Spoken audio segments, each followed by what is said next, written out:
But in our sport, we accept the risks gladly of what might happen if things go wrong.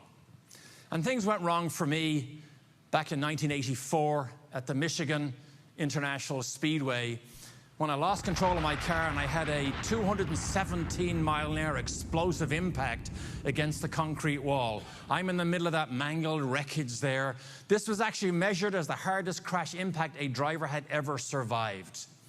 And right after this initial impact, I got hit by a second car. These pictures, the car is still doing about 150 miles an hour.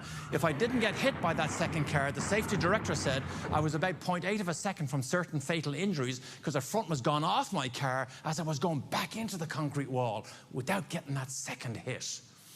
And the head of trauma at the hospital infield said, we better fire up the helicopter because there's no way we can withstand the injuries we're probably going to see from an accident of this velocity, of this violence. And I was helicoptered straight to intensive care at the Michigan University Hospital.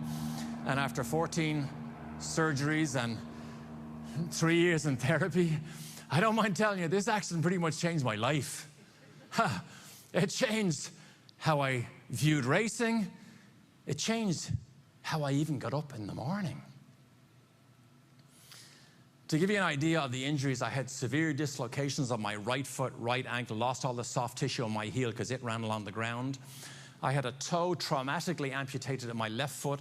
I had a crushed left ankle. They had to take bone grafting from my hip and used 18 screws and 4 plates and a rod to rebuild an ankle joint. I had a double compound fracture of the left leg.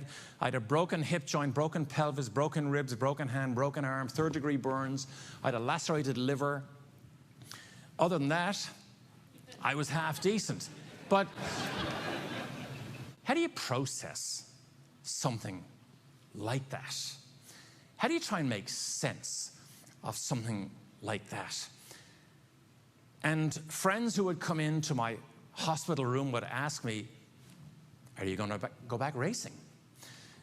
But an even more pointed question would come and say, why would you ever go back racing when something like this could potentially happen again?